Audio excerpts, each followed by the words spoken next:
Colin Kloster. I teach at Fargo North High School in Fargo, North Dakota, and I am part of the Great Plains Social Studies Council, which, just to give you a quick overview of who we are before we start talking about project-based learning, we're a group that our goal is to be accessible to social studies teachers, provide resources for them. Social studies, of course, is broad. There's so many different subcategories: history, government, geography, etc. So there's some challenges within it, but our immediate challenge right now is just trying to reach all the teachers in the state. Distance and busy careers make communication difficult, so we're trying out this Zoom platform and maybe doing a monthly chat, seeing how that goes. This could be the one possible solution to making ourselves accessible, because our long-term goal is we want to provide any kind of assistance and resources we can to social studies teachers. We want to help you guys. So this is another step in that process of trying to reach as many social studies teachers as we can. Now for this talk today, project-based learning, I was a little terrified when this was decided upon as the topic, because I don't know a whole lot about it. And it's kind of ironic, I suppose, that over the last couple of days, me learning about project-based learning has become a project-based learning activity unto itself. I've read so much, and I've learned a lot. Honestly, when I started this, I thought I do projects, therefore I do project-based learning. No, that's not necessarily the case. I do a lot of projects in my class, but they're more formative assessments, they're more enrichment activities. They don't necessarily fit the criteria of project-based learning. So today we're going to learn about what project-based learning is. I have a lot of absolutely phenomenal questions that were submitted by teachers that will address those questions. We have some experts with us that will help us today. So let me do some introductions here. We have, you've been hearing Darcy Backegard right now from PBS. She is a maestro with the Zoom program. I'd be lost without her. We have LaCosta Potter from the SEEC, the Southeastern Educational Cooperative. Is that right? Okay. Yep, and I've been told she is a PBL expert. I'm dying to hear what she has to say. I've heard from a lot of people that she is an absolute maestro with this stuff. We have Dr. Ashley Baggett with us as well, who's been phenomenal to work with. She's helped me a lot on this as well. So, and then we have a lot of people that are just kind of joining us. So I'm hoping we can have a great discussion tonight and learn a lot about PBL from each other. That is the best way to learn, I think. So with that, I think I'm going to turn it over to LaCosta here to tell us a little bit about project-based learning, if that's okay. Absolutely, Colin. Thank you for the introduction. I seldom put the word expert in front of my name. I've just really been fortunate with time and exploration in my career to dive into these things. But I have been holding a one-week workshop for the last 3 summers in a row on PBL implementation K-12. So doesn't make me an expert, it just makes me a facilitator of great teachers. How's that? With that said, once you start to think about project-based learning, Colin, you said it very well. So many of us are dipping our toes in the PBL world, or the PBL water, if you will, with, okay, we have a really good project and this is fun and the kids are engaged and it's really enriching my current content, but it doesn't meet in what Buck Institute would call the gold standard. And that really, Buck Institute is a nonprofit organization out of California who, for all intents and purposes, I call them the godfather of PBL, because they have done decades worth of research when it comes to training teachers or districts or like whole sites in PBL. Buck Institute, really, they've been doing it for the longest. And so we don't try to recreate the wheel at the Southeastern Cooperative. We use Buck Institute's gold standard for project-based learning. And if you Google, and I'll type just Buck Institute in the chat window here, but if you Google Buck Institute, you are going to find a myriad of resources from the gold standard that I'm referring to actual projects that they have vetted and have been used in the classroom. So their gold standard starts with the standard, right? One of the first things that as an educator you have to know inside and out are your content standards. What are the expectations for these students in my classroom to know and to be able to do by the time they exit the school year? And in order to create successful PBLs, you have to know those standards inside and out. And you got to know when it's appropriate to teach them and the order in which you want to teach them. And your project shouldn't be in addition to, so I already taught all these standards, I'm going to do a fun project on the end of it. No, it's using that PBL to actually deliver the content and get the kids at a deeper level of understanding. Now, can you do PBL with all your content standards? I wouldn't even try. I mean, teachers who've been at this for years are saying, no, there's some standards that just don't lend themselves to that, that vehicle of teaching, if you will, of a PBL. I can slow down just a little bit on my talking. Does that help, Darcy? I think that might help. I don't know if other people are experiencing what I'm experiencing. You're just slightly cutting in and out. Okay. I don't know why, but so sometimes you're very clear, sometimes you're kind of soft, and so it's just kind of cutting in and out. We could try. I like seeing your face and your energy, but it might be too, if you need to turn off your video, might Sure. help us be able to, might help with the speed of the audio. I'll try that, okay? Okay. Seems a little bit better, a little smoother, not breaking up. Let's give this a shot and see how it Okay. goes. Seems better so far. Okay. So potentially my bandwidth at home isn't what it is at work, which may be twofold. So just back to that, like I said, Buck Institute really is a place to start. Some of the pieces of that gold standard, without going through it with you, teacher here, are that standard piece, right? Knowing our content standard. The second piece is some student voice and choice. So whenever you're creating a PBL, there should be some student-centered or student-guided opportunities in here. It's not totally prescripted.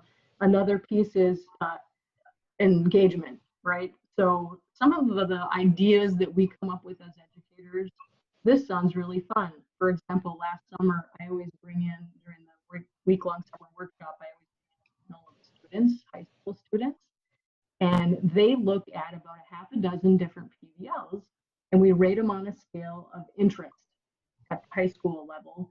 I had 2 8th graders last year, so representing middle school students as well. And then we have 30 teachers sitting in the class, and they take the same projects and they rate them. And we have half a dozen different criteria we look at. And inevitably, all 3 years that I've done this, the teachers are like, well, this cell phone one seems great. There's all kinds of math in here. There's some research. We're creating spreadsheets. So the content is there. Yep. And why wouldn't students be interested in cell phone plans, doing a comparison of different data plans and so on and so forth? And the kids get in there and look at it and they're like, why do we care? I don't care what my data costs per minute. My parents pay it. So often what we think as educators will be interesting or engaging for them turns out not as much as we'd originally thought. So keeping that engagement piece or just student interest piece in the back of your mind as you're creating and or beg, borrowing, and stealing, which totally admit as an educator, that's what we do sometimes, right? So, Colin, I think that's, at the risk of boring everybody with minutia and details of what Buck Institute has to offer, I think I'll stop there and we can just kind of go on with what your plan was. Okay, that sounds good. Thank you. Darcy, we've had a few more people join. Would you want to go through real quickly the basics of Zoom real quick before we start into the questions and the discussion? Of course. So for anybody joining, if Zoom is taking up your entire screen and you don't want it to take up your entire screen, you can hit the escape button and that will make your Zoom window smaller. So now you can move it around where you want it. So you could still, pull up things that are being shared in the chat link like the Buck Institute. If you need to find the chat, I encourage you to find that chat so you can post and share resources as well as throw out questions if someone is sharing and you have something you want to ask. Along the bottom of your screen, of your Zoom box, if you pull move your cursor over that, you should see 3 little dots that say more underneath them, and that will have an option for you to jump into the chat. So I just shared the same link. I reshared the link in the chat. So you should see that link. You can access that. That is how you would be able to share things and get resources as we move through. Other questions about Zoom? If you do, feel free to shoot me a question in the chat. Hopefully you at least found that. All right, thank you. So we have a set of just great questions here dealing with PBL that were submitted by teachers. And so I thought just for the rest of our time together, maybe spend 20 minutes, 25 minutes on this, go through some of these questions, throw them at Darcy, LaCosta, Dr. Baggett. I'll do what I can to answer them. And if you have any thoughts or comments too, this is not just limited to a few people. I'd like to hear from everybody if you have thoughts or comments. If you think of any questions as we're going through this, feel free to jump in too. I'm just going to use these questions as a jumping off point. So a lot of the questions that I saw that were submitted dealt with the time factor. How much time should be given for a PBL? What's a reasonable amount of time? Do you guys have any thoughts on that, or does anybody have any thoughts on just the time factor? Because I know with our curriculum, we have so much content to cover, so many standards to achieve. We have our units that we have to cover, and with our requirements seem to be increasing every year in our school requirements. We have more and more put on our plate, and so PBL I feel like becomes more difficult sometimes because it can be time consuming. So any thoughts on the time issue about how much time to spend on these?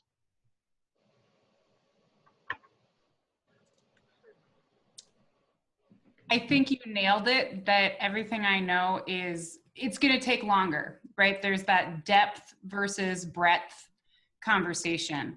I'm going to share another podcast that I listened to, and I listened to this last week, interestingly. So again, I'm an English teacher, so I apologize, but I thought it was very interesting. It's called Podcast PD, and their topic last week was thematic instruction in social studies. So one of the teachers who was on, in order to facilitate and foster an environment that allowed more space for project-based learning, he did not go chronologically through content. Instead, he structured his entire year off of the 10 thematic social studies strands. And I'm not particularly familiar with them, so hopefully you all know what I'm talking about. But he said that allowed students to revisit content unit by unit instead of talking about the Civil War. He continually tied all of these different ideas in American history to the thematic topics and facilitated project-based learning that way. So I've shared that podcast in the chat. Okay. And Colin, I'm the LaCosta here. I'll give just my 2 cents. Sure. It's not mine. It comes from research. There is no magic timeline for PBLs. Often they're directly correlated with the number of standards you're embedding into the PBL. If I've got 2 standards, it may be a 4, 5, 6-day project. If I've got 4 or 5 standards, it may carry on for 10, 14 days. I've talked to educators that had a quarter-long project.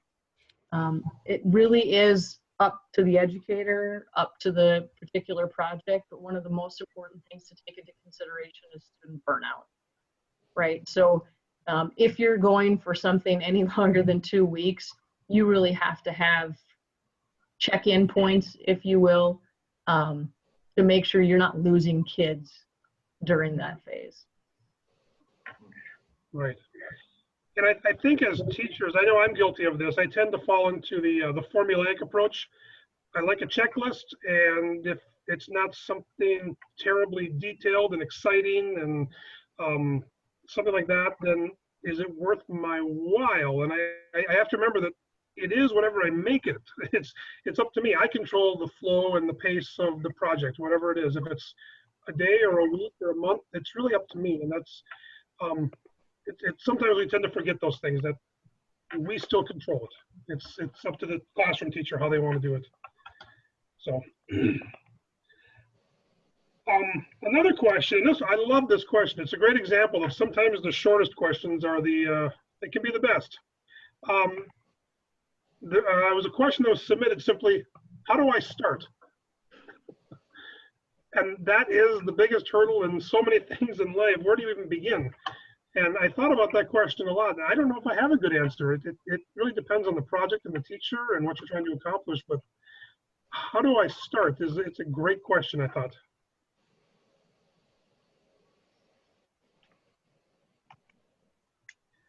Does anybody have any thoughts on that?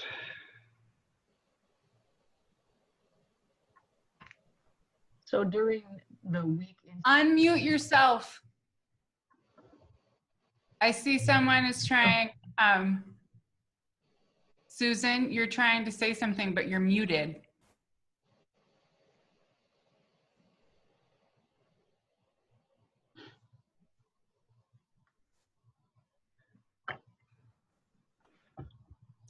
So someone else hop in. I'll see if I can help her get unmuted. okay. During the summer institute that the SEEK has on PBL, we have teachers, they have to walk out of there at the end of the week, created something that they're ready to implement when they start school in August.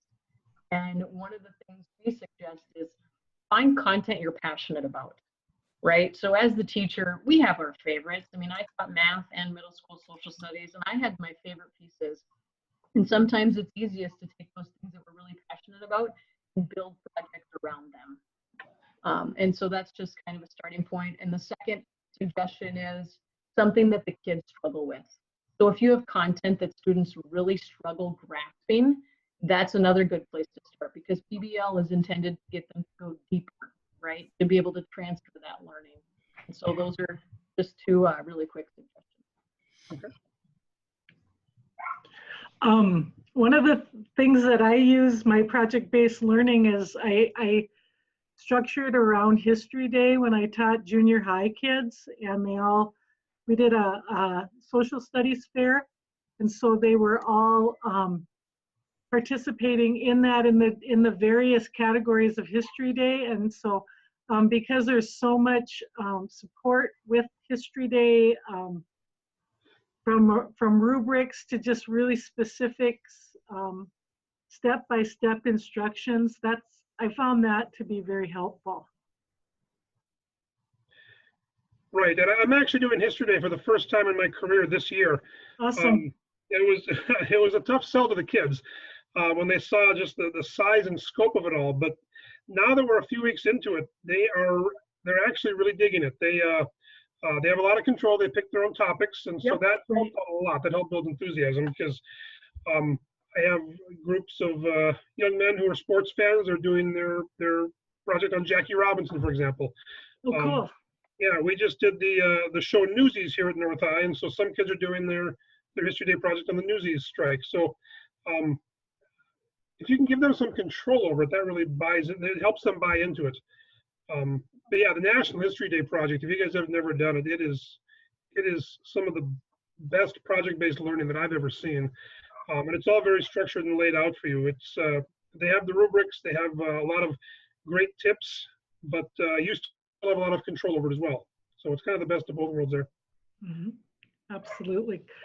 Yeah, I've done it for several years, so I'm a big believer in it, and I wish you all the best with your projects. If people are looking for a way to get started with something, there is a virtual community called Pen Pals Schools. I just shared the link to that in the chat as well. It's an online community that has pre-structured PBLs. I don't know what they would have for high school social studies, to be honest, but it might be worth a quick check. And the nice thing about those projects is someone else has completely designed them. You just pick the project that matches the goals of your classroom. So it might be a nice starter kit kind of way to test out PBL. I would think though that it's probably more upper elementary and middle school. I don't know, like I said, how much high school social studies would be in there. Okay, good. Another question that came up fairly often in the list of questions, and it's also a very important one, is the idea of differentiation in the classroom. And students learn at different levels. They all have different abilities. And most of the questions dealt with strategies for helping kids who struggle with different aspects of learning, and also pushing the high flyers, so to speak, challenging them. There's a lot of diversity in any given classroom. So how do you make PBL beneficial to all the students, regardless of their learning abilities and levels?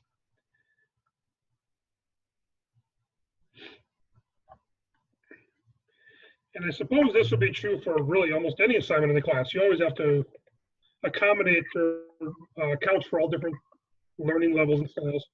But with a project this big, it can be pretty overwhelming for students who struggle. And a lot of them can go into fight or flight mode, and neither of which you want. So does anybody have any thoughts on how to deal with PBL in that regard?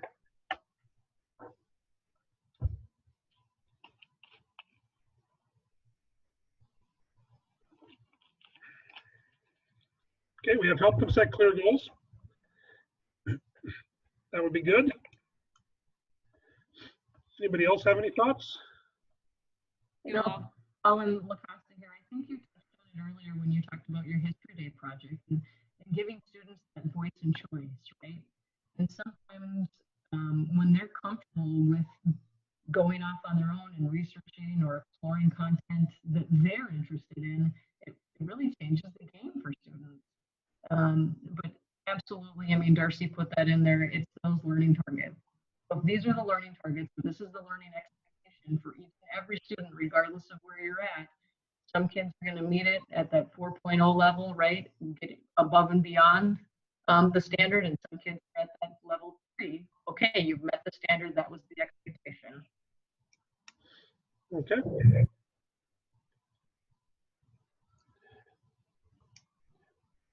Good. Well, one thing that I noticed with project-based learning is some of your kids that may be underachieving when they have their own project and they're given good guidance, and sometimes, you know, using a teamwork approach, grouping them, they really take off and really fly with it, because you know, maybe they're not so pen and paper kind of a kid, but they're more hands-on, and that's kind of fun to see too. Yeah. I'm just listening on the roommate, but just a plug for librarians. I was a librarian, so don't forget your resources. No, I'm serious. Okay. Some yeah. librarians are, you know, looking to help out, so don't forget to utilize. Absolutely, good advice. Good advice. For my National History Day project, my librarian brought me in 2 full carts of books to use. So, and the kids were terrified. I don't think they don't really use books much anymore. So when I told them they had to use books, they were pretty terrified. So, all right. Let's change gears a bit. How about assessing projects? We had quite a few questions about assessing projects as well. Do you assess the content? Do you assess the standards? Do you assess the process? Do you assess all of them? How many rubrics do you have? Things like that. There's a lot of different questions dealing with assessment, but I think they're all important questions to discuss. And again, it's difficult for me because I haven't done a lot of project-based learning. I've done a few. So if anybody has any tips or suggestions out there, I would love to hear it. I just did a project on ancient civilizations, and I assessed the presentation, the work that they had done together, and then they had to present it. So then I assessed their presentation, and I also assessed their work, and I split it up kind of 60, 30, and then 10%.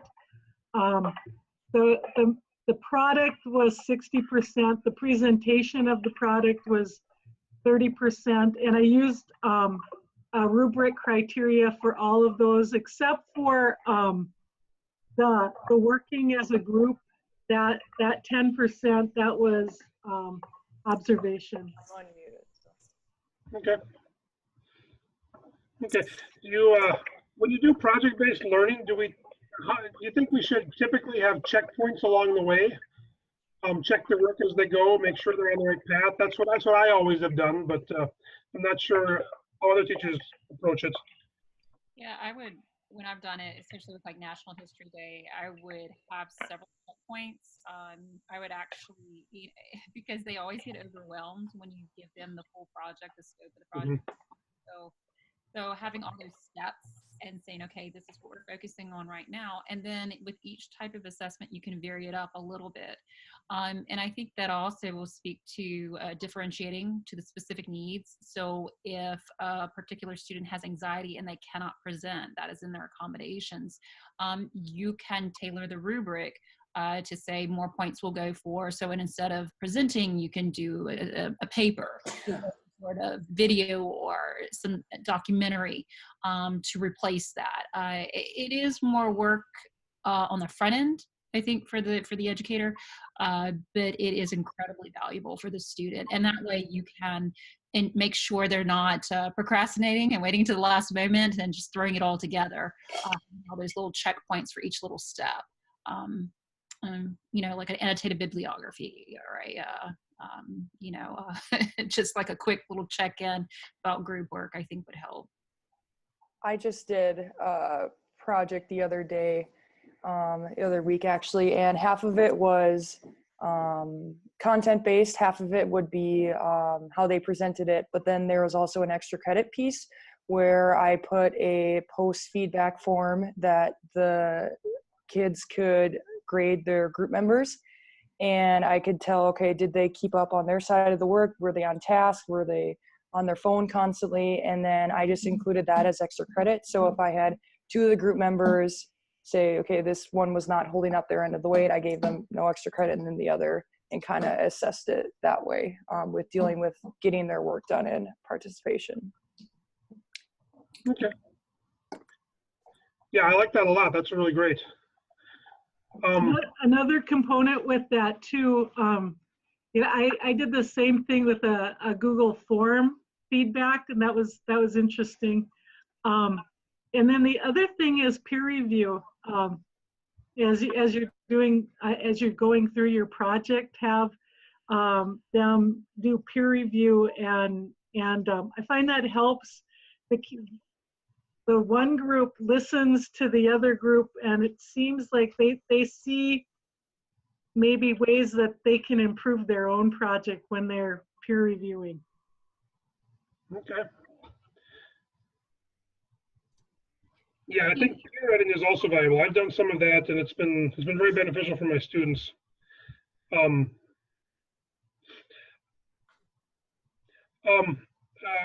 with assessment, as a group, what are you guys' thoughts on grading the group versus the individual?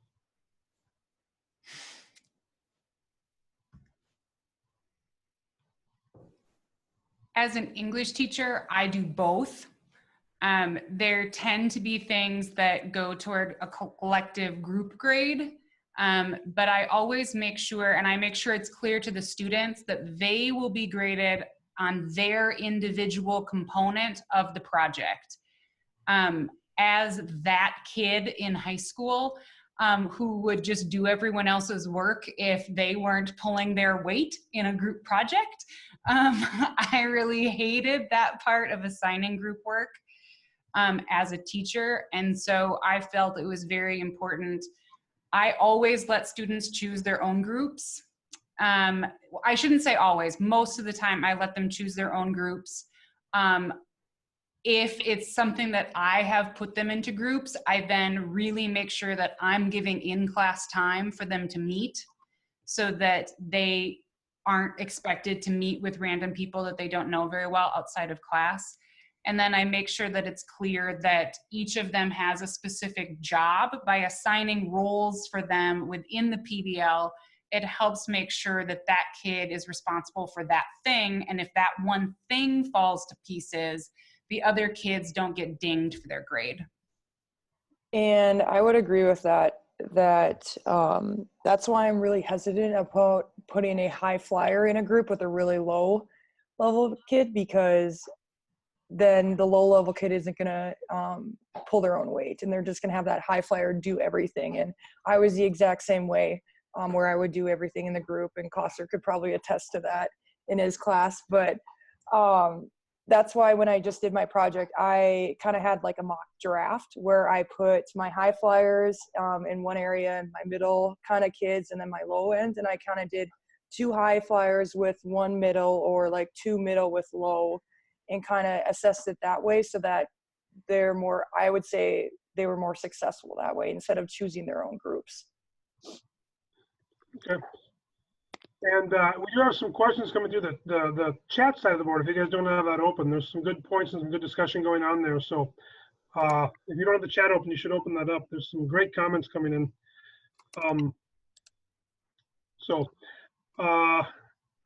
Yeah, I mean, that's always one of the great challenges in group projects. I as an educator, I believe in the ideal of the group project.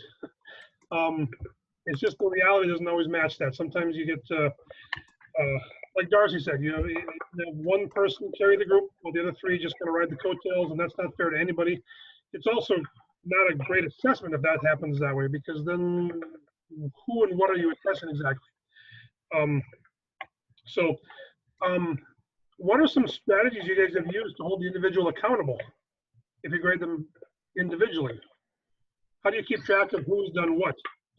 So when we talked earlier about doing check-ins to make sure kids are on the right track, and you don't have 10 instructional days go by the wayside and found out there's 2 kids not doing a thing, those check-in opportunities are what are really useful in assessing their understanding of the content knowledge they're supposed to be gleaning from the project, right? So if you've got your learning targets clearly identified, then your check-ins are aligned to those learning targets. And you can see how each individual student is progressing in their understanding of that learning intention with those check-ins. Now, your check-ins aren't just necessarily walking up to a table and how you doing, guys.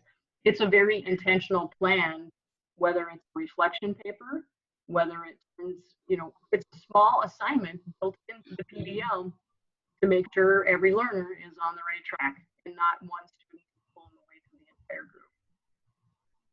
So I just shared a document that I use for my group project. It's a group contract where kids can put their name, their phone number. If they weren't comfortable with their phone number, most of my kids put their Snapchat code, where just somewhere that they could contact each other, and then kind of setting up giving warnings to each other. And in that document as well, it talks about who's assigned to what part of the project they're supposed to do.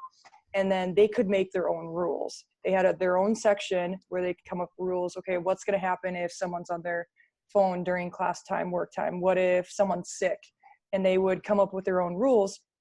And then if none of those were followed, then they would give warnings at the bottom as well of that document. So I had to be notified. The group members had to be notified. And the kids really liked making the rules for their group, and they liked having that power part of it, but it really kept other people accountable for their work is what I saw. Okay. Very, very good. Yeah, I have one thing I've done, it's not terribly complicated, but it's worked over the years, is just simply as students work on a project, I have them document everything they've done. Just keep a running list, and at the end of the project, I have everyone else in the group look over each person's list and sign off on it that yes, this is accurate. This person did this. It's not, again, it's not very complicated, but it's worked for me over the years. So something to consider too, I suppose. All right.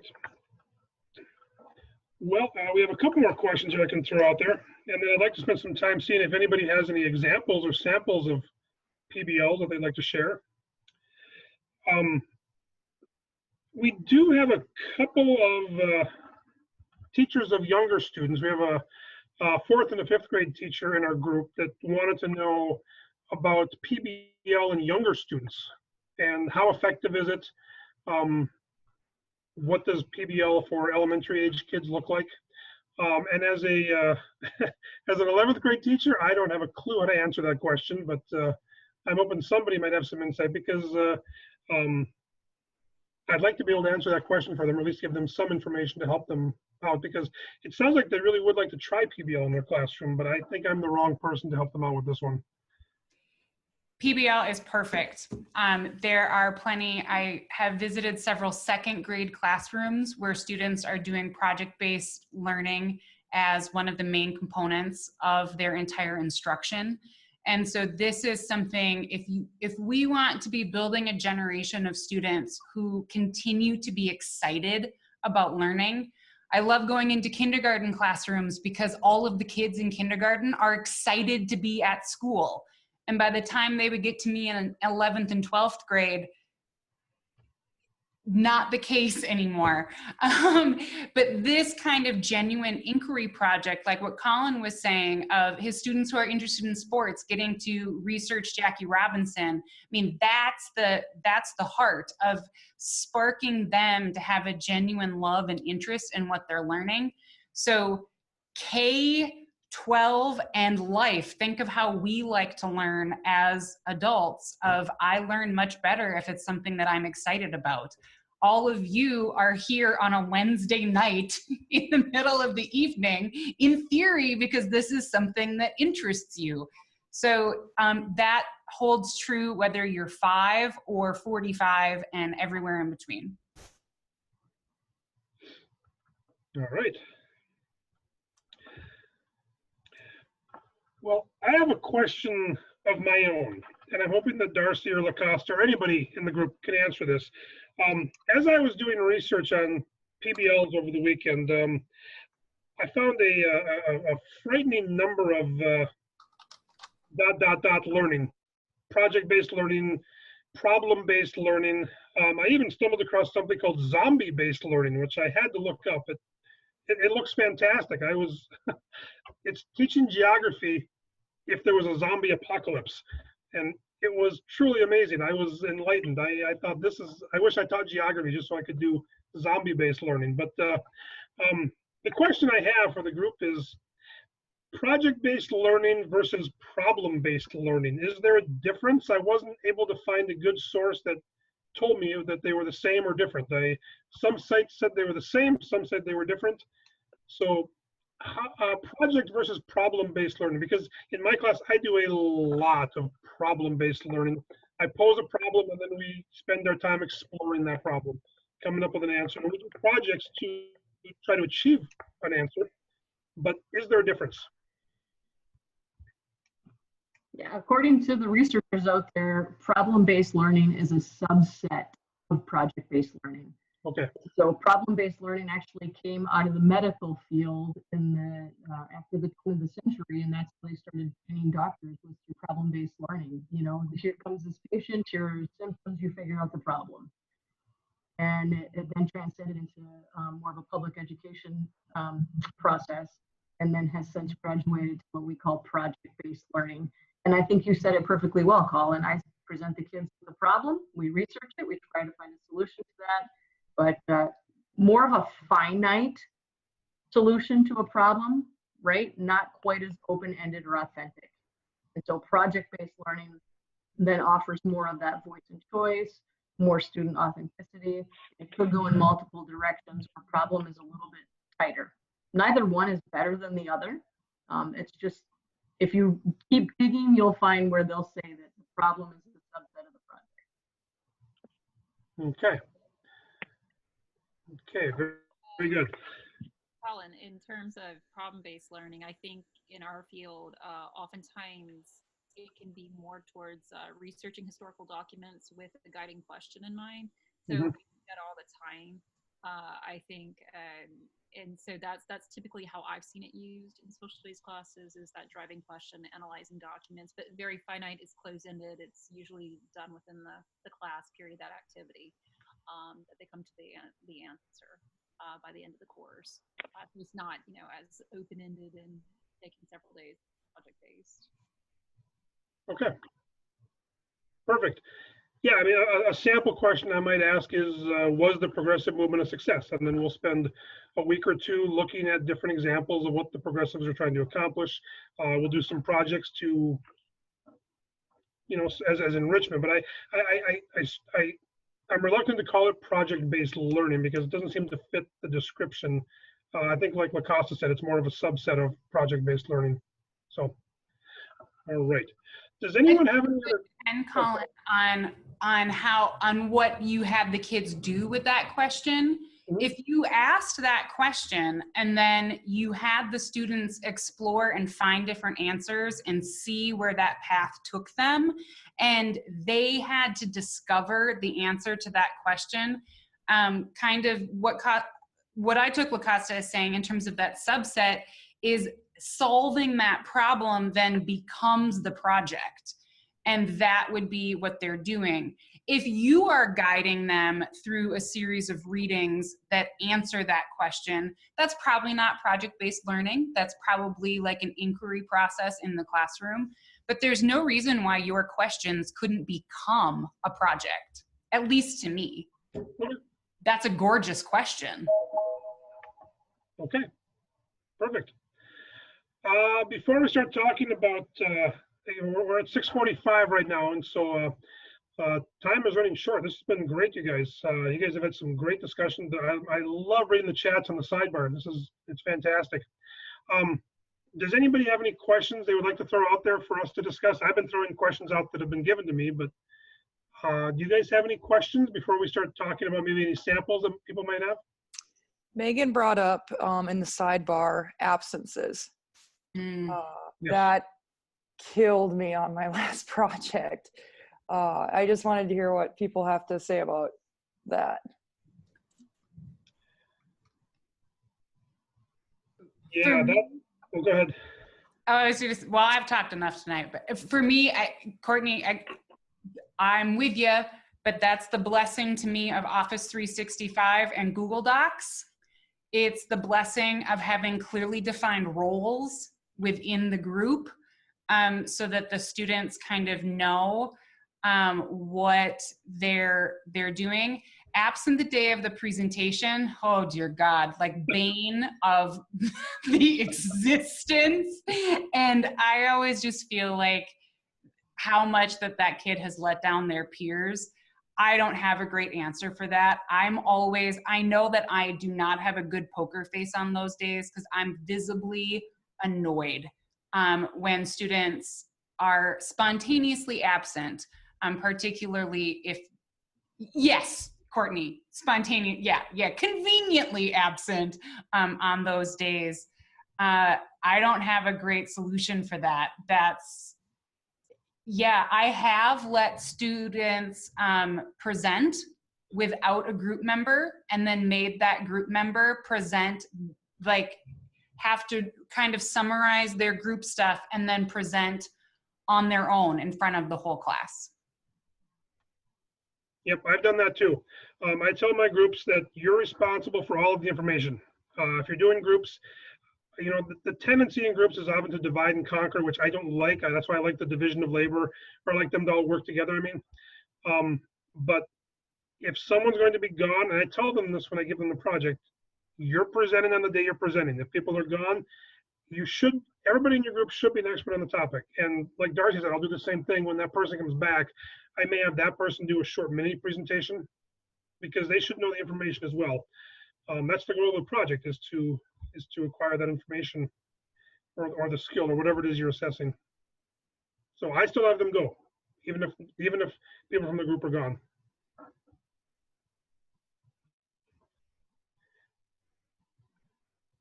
So, Oh, I was just going to ask this basic same question, John. As an English teacher, when we would do speeches, I got super annoyed because it became a week of 24 students zoning out while one person was doing a 7-minute speech. And so in a week, so I agree with you. How do you help hold other kids accountable?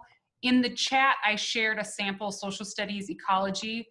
So if you want to take PBL another step, engage in some cross-curricular project-based learning with another subject. And the ecology project that I posted is an example of that. A teacher that I helped develop this project with up in Winnipeg. And when the students presented their ecosystem, they specifically had to address how their ecosystem was the same and how it was different from at least 2 other ecosystems that have presented. So the teams that went on day 1, so there weren't any other ecosystems yet, they presented first, but then they were the last group that had to do their compare contrast of how did the ideas of the other groups connect to or differ from theirs. So it forced the students to actively be taking notes while other people were presenting.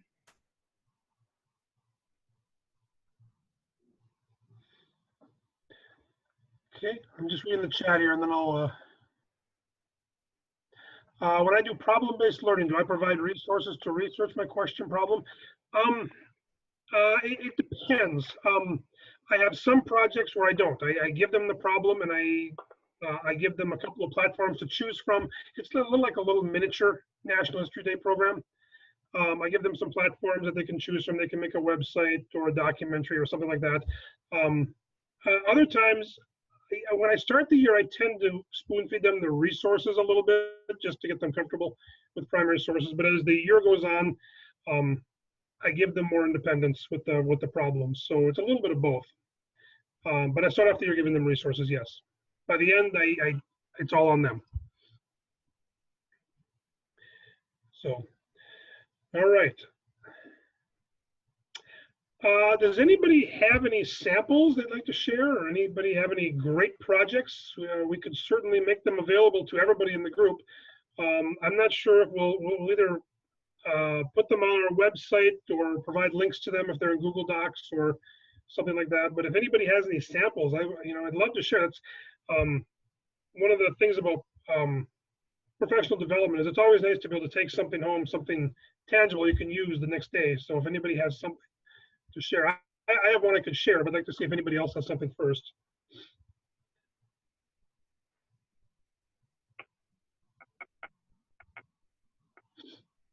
I'm a little day late and dollar short on this one, but one of the ways that I assess kids on their projects is then they took notes and then they took an open note test based on their students' presentations, and so they were quite engaged. Okay, oops, we had something there for a moment. I think we lost it. I think I tried to upload something, but I'm on my phone right now. Okay. But I'll get a Google link. It popped up for a second. Okay, let me pull it up here. I think I had this figured out and then I didn't know what I was doing. So I do a final project for my AP course. Basically, I tell them at the beginning of the semester, you have 3 options. We're big in our district on incentivizing, like taking the AP exam. And so what I tell my kids is you got to do 2 of 3. You can choose to do my final project. You can choose to do my final exam, or you can choose to do the AP exam. And so they get to pick 2 of those 3. But I like to leave it kind of wide open for them. And this was kind of modified from a different AP teacher that I worked with through a Facebook group. I've used it the past couple semesters and made some edits to it throughout, but basically I tell the kids it's kind of a design your own project. So pick your topic, pick your final product, how you want to cover it, and then they have to write up a proposal for me. So can you guys see that on the screen? Yes. Okay. So I give them specific components that they need to cover in their proposal. What's your topic? What's your final project? I try not to give them many ideas of things that students have done in the past, just to kind of let them brainstorm. I usually allow a couple minutes in class when I introduce the project for them to like think aloud or think together on what could possibly be done and how they could present it. But then they submit their proposal to me and we go over it on a video day or whatever. I'll pull the kids aside and we'll go over their proposal, and I'll provide them with feedback and make recommendations if I think there's maybe a better way to present that topic and that sort of thing. So for the proposal, I basically do a checklist rubric. Did you do all of the components? How detailed were they? That sort of thing. And then my way of tracking them, just due to teaching an AP course in a semester, we don't really have time to work on it in class. So we do discussion boards on Schoology throughout, and they need to post monthly, and they need to reply to each other and like give meaningful feedback. And they also get rated. You can see the rubric there. I have it on a competency scale. So from like advanced to missing essentially. And then they have to reply to classmates, give them feedback. And then at the end of it, I assess them using this rubric, which was based on the 4 C's.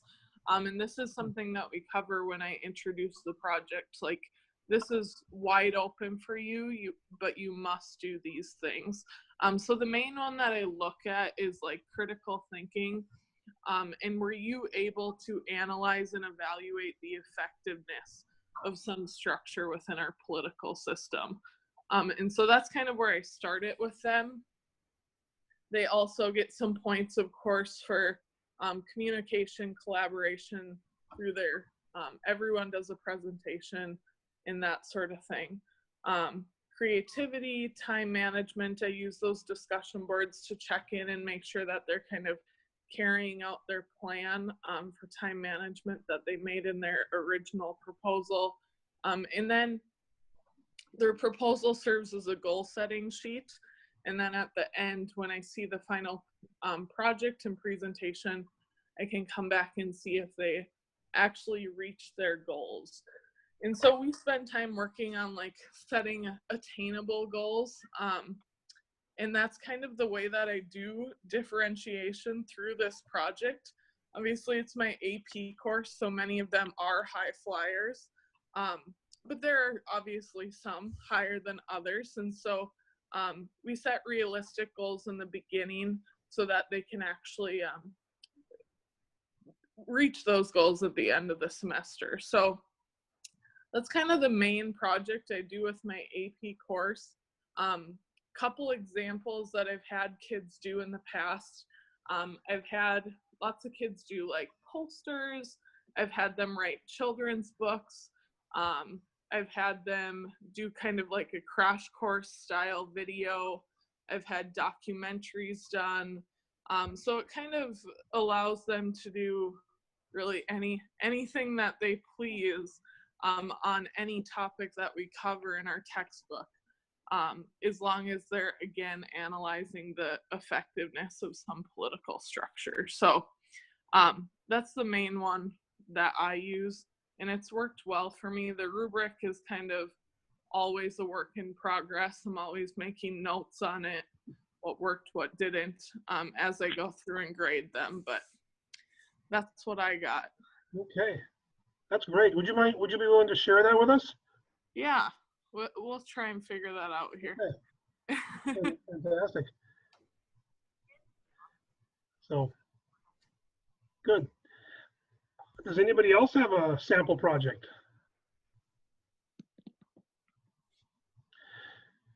Well, I have one I can show you to kind of wrap this up. This might cause poor Courtney to have flashbacks to her junior year, but it goes along with problem-based learning. I tend to ask, I like to ask big open-ended questions. Was the progressive era good for, or was the Gilded Age good for America? To what extent was the New Deal a success? Things like that. This is a sample that I use of a virtual museum that I have students create. And what I'll bring up the template here in a moment. What I'll have students do, for this one, the question was, how successful was the civil rights movement in America? And each group will get a different, they'll have to research various topics. I don't really give them anything to choose from. They have to kind of go out and find their own. So some kids will pick Freedom Summer, some kids will pick the Little Rock Nine.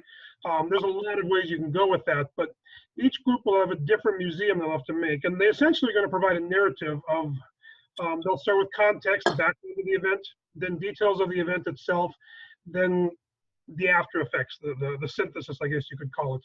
And once their museum is done, every group will have to be a tour guide for the rest of the class. They'll have to take the class on a tour through their museum, and collectively they will have heard the stories of all these different chapters of the civil rights movement. And their final assessment is they have to give me a response. How successful was the civil rights movement? So here's what the museum template would look like. I'll see if you guys can see this. Can you guys see this okay? Okay. It's just a template. This is just a sample that I give to the kids, but you can make this as big or as little as you want, but you start off with the front page. I just picked the Louvre because I love it there. Then you go into the lobby, and here's where you make your rooms. These are like your chapters in your narrative. You start off with the context, then you give the details of the event, and then you wrap it up with the synthesis, I guess. So within each room, you have to pull primary sources that represent a different part of the story. So this is the context room prior to the Little Rock Nine. What was segregation like? They have to condense it down to basically 4 chapters, the context. So here we have Homer Plessy of Plessy versus Ferguson. You click on that, it'll take you to another room where you give a summary of what made segregation legal in the South, a second primary source there. And you can go back, and the next part of it is, what was it like under Jim Crow laws? How did African Americans fight back? And then the Brown versus Board of Education case, which started the road towards the end of segregation in public schools. And that leads us into the Little Rock Nine. So I can get back to my lobby. Anyway, you fill up, oh well, exit it, there we go. So you can fill up the entire museum. You can make it as big as you want. I've got, I think, like 9 or 10 rooms. You can crunch it down to 3 or 4. But the kids do the research. They tell the story. They create the narrative. They're the tour guides through the museum. And the rest of the class, they have to listen to it because they're going to have to ultimately answer that question. Was the civil rights movement successful? They have to use evidence from all the museums they hear, or all the museums they tour. So I can make this template available if you guys are interested. This is using Google Slides. I have a PowerPoint as well that I used to use. That was a nightmare. Google Slides has been a godsend for this project because now students can work collaboratively instead of having to share back and forth the PowerPoint. So this is probably a mix of both problem-based and project-based learning. But I've had a lot of success with this over the years. You can use it for really almost any topic. It doesn't even have to be history. You can use it as a gallery, as a museum. You can use it for government, civics. There's a lot of different topics you can use. So it's one of the nice things about a museum is it can really be used for not just history. You can use it for almost anything in social studies. So anyway, I'll close out of this, but I'll make that available to you guys if you're interested. So anybody else have any thoughts or closing questions before we call it a night? It's 7:01. I wanted to get you guys out of here by 7, so we've gone a little bit longer, but. I don't know how to share it again, but I just did one with the Age of Exploration with explorers, and each kid, it was like Shark Tank. So each kid was acting like their explorer, and I didn't make this project, but it was pretty cool. The kids loved it. And we had a panel of sharks. So principals, counselors, teachers come in, and they had to convince this panel of judges to fund their expedition, whether they need it for food to prevent scurvy or weapons to defend themselves or horses. And it was a pretty cool project. And I can share that with you too. I'll just put it in the link. I'll put it in under there. Yeah, whatever you guys can give us, we'll compile a list and either make it available on our website or send you an email directly with the links to the project-based learning. But there right. was a nice question. I don't know if anyone wants to comment on it from an iPhone. Do you require resources other than just online resources? Does anyone, you discussed that your librarian brought in tons of books for your World History Day projects. Do you make your students use actual books, and don't they die when you make them read an actual book? Or do they have to use things other than online sources? I told my kids working on the National History Day projects, they had to use books. We're in like our second month of working now. I haven't seen a kid grab a single book off the cart yet.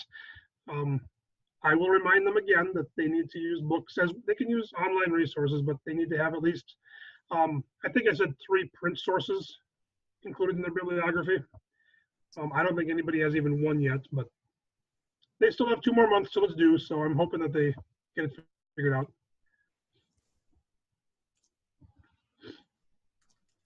The problem with books, of course, is that they haven't really been taught how to research in books. They look at a history book especially, we're looking at 500, 600, 700 pages, and they look at it, how do you find anything in this book? Whereas Google, you can just go to a website, hit Control-F, search for the keywords, and it pops right up. So it's been a process trying to show them and work with them on how to use books effectively. It's amazing how many of them have never used an index. Do they even know what the word index means? It's shocking to them. Yeah, and that's a good suggestion about the databases. And this would be another great way to bring your librarian in and usually the librarians do come into the English classes and talk about databases as well, but it cannot hurt for kids to hear that information multiple times.